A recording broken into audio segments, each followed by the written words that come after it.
If you owned just over $1 million in Kraft-Heinz stock, you would generate about $60,000 per year in passive dividends. That's enough to buy 24,000 boxes of Kraft mac and cheese. With that $60,000 in dividends, you could also buy a brand new Tesla Model Y limited edition, but I think we all know what the better choice is here. In today's video, I'm going to show you exactly how you can generate $5,000 per month buy each stock to generate passive income. For those new here, I'm Joe. Welcome to Dividends Indoors. I'm currently tracking my monthly passive income on every thumbnail of each YouTube video. We're currently at 400 and the goal is to get to 10,000 per month in passive income through Dividends Indoors. First, we have to define what a dividend is. Now, a dividend is basically cash that the company pays its shareholders for owning a stock.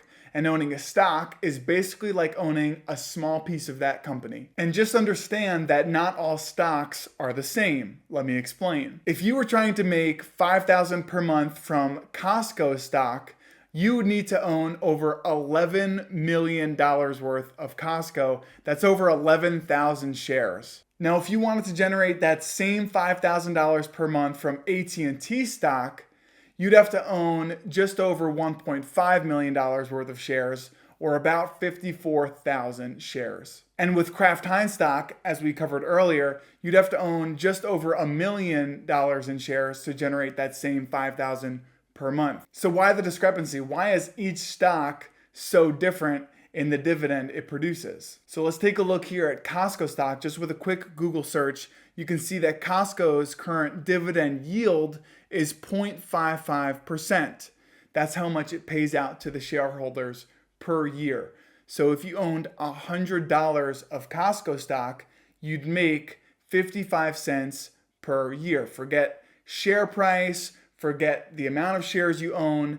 If you owned a fractional share and you owned $100 of Costco stock, you'd make 55 cents, and that's paid out quarterly.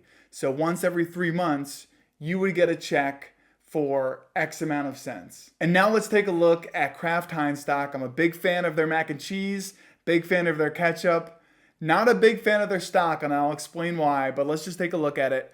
You can see that their dividend yield is much higher than Costco's. A lot of people get hung up on the amount of shares that they own. I'm here to tell you, shares don't even matter. You can even buy fractional shares. You can buy 0.5 shares of Apple stock. It's just about how much you have invested. And going back to our example, whatever you have invested, you're going to make that dividend yield from whatever that principal is. So you're probably asking yourself, why the difference in dividend yield amongst these stocks? Why is Costco so low? Why are AT&T and Kraft-Heinz so high with their dividend yields? The answer is simple. These companies are in different stages from one another. Costco stock, Apple stock, Nvidia stock, those stocks are still in their growth phase. They're investing into the business instead of paying out more to the shareholders. But stocks like Kraft-Heinz and AT&T and Altria, those stocks don't appreciate in their share price as much. And a lot of times over the course of 5-10 years, the share price will even decline. So as an investor, you have to ask yourself, what stage am I in? Do I want more share price appreciation? Or do I want that income? Do I want to live off more income? And as a 26-year-old, I can tell you that I'm not investing 100% for income. You'll see that on the passive income calculator, my income from dividends is still pretty low because I'm not optimized for income. I'm investing in a lot of those dividend growth companies because I believe in their future and I believe the share price will climb over time. All right, so at this point, I'm going to make it pretty easy. I'm going to tell you exactly how much for each dividend yield that you could get from a dividend stock you would need invested to generate $60,000 per year or $5,000 per month in dividend income. So let's take a look. At a 1% yield, you would need $6 million invested. It's crazy. At a 3% yield, you would need $2 million invested. I was about to say just, but $2 million, that's a lot of money. At a 5% yield, you would need $1.2 million invested in the stock market to generate that $5,000 per month in passive income. And at 8%, at an 8% dividend yield, few stocks have that. And if they do, you probably want to stay away. You would need $750,000 invested in the market. And that right there is why I really love paid off real estate over stocks. I love dividend income. I want to have both, but this channel is Dividends Indoors, and I'm going to keep it real with all of you.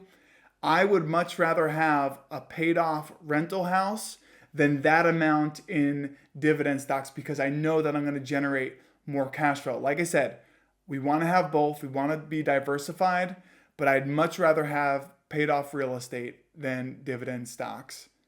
We're going to do both though. This is Dividends Indoors for a reason. All right, so this is a little bit of bonus content. If you're looking for something in between the super high income but low appreciation individual stocks and then the growth stocks, if you find yourself in the middle, there's two really good options, and they come in the form of ETFs.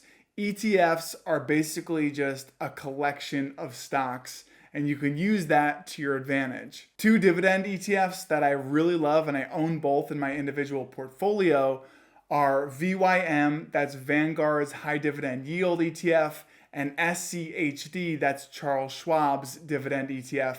Both ETFs are great if you're looking for that share price appreciation as well as income, over 3% yield for both. Let's take a look at VYM first. This is just a great ETF, and over the past 5 years, it's actually appreciated pretty nicely while also drawing in a pretty solid dividend of over 3%.